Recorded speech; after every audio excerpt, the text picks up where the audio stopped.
UP में 69,000 शिक्षक भर्ती मामले में इलाहाबाद हाईकोर्ट के फैसले पर सुप्रीम कोर्ट ने अंतरिम रोक लगा दी है। सुप्रीम कोर्ट ने फिलहाल इलाहाबाद हाईकोर्ट के फैसले की स्टडी करने की बात कही है। साथ ही सरकार और दोनों पक्षों से मामले में लिखित दलील जमा कराने का भी आदेश दिया है। 69,000 शिक्षक भर्ती पर सुप्रीम सुनवाई,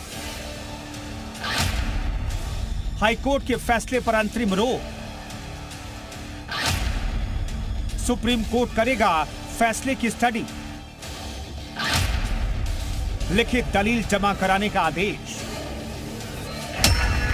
यूपी में 69,000 शिक्षक भर्ती में इलाहाबाद हाईकोर्ट के फैसले के बाद से आरक्षित अभ्यर्थी जल्द नई सूची जारी कर नियुक्ति की मांग कर रहे हैं। लगातार मंत्रियों के घरों का घेराव कर रहे हैं, लेकिन इन सब के बीच अब सुप्रीम कोर्ट ने इलाहाबाद हाईकोर्ट के फैसले पर अंतरिम रोक लगा दी है। सुप्रीम कोर्ट ने इलाहाबाद हाईकोर्ट के फैसले को समझने के लिए स्टडी की बात कही है कि अगर आप अनरिजर्व की कैटेगरी में अप्लाई करते हो और आपका सिलेक्शन उसमें मेरिट में आते हो और जनरल के, तो आपका जनरल में सिलेक्शन होना चाहिए। इसमें लीगली एक प्रॉब्लम है, आप ये बेनिफिट सिर्फ एक बार ले सकते हो।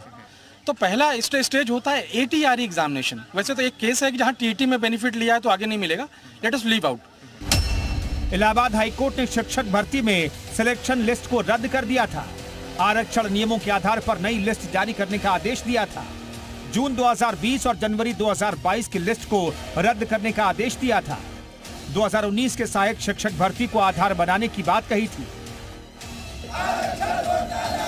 इलाहाबाद हाईकोर्ट के फैसले के बाद से ही आरक्षित वर्ग के अभ्यर्थी जल्द से जल्द नई मेरिट लिस्ट जारी करने की मांग कर रहे थे। वहीं नौकरी कर रहे शिक्षकों में से कई की नौकरी पर खतरा मंडराने लगा था, जिसके बाद इन्होंने इलाहाबाद हाईकोर्ट के फैसले को सुप्रीम कोर्ट में चुनौती दी। अब सुप्रीम कोर्ट ने राज्य सरकार और दोनों पक्षों से लिखित दलील जमा कराने का आदेश दिया है। ATRE एक एग्जाम होता है रिटर्न 150 नंबर का, जिसमें जनरल कैटेगरी को 97 मार्क्स पे क्वालिफाइड माना जाता है और रिजर्व कैटेगरी को 90 मार्क्स पे क्वालिफाइड मानते हैं। तो ये बेनिफिट आपने रिजर्व कैटेगरी में ले लिया, 92 97 पाके, तो आप आगे बढ़ जाएंगे। फिलहाल 69,000 शिक्षक भर्ती को लेकर दोनों ही पक्ष आमने सामने हैं।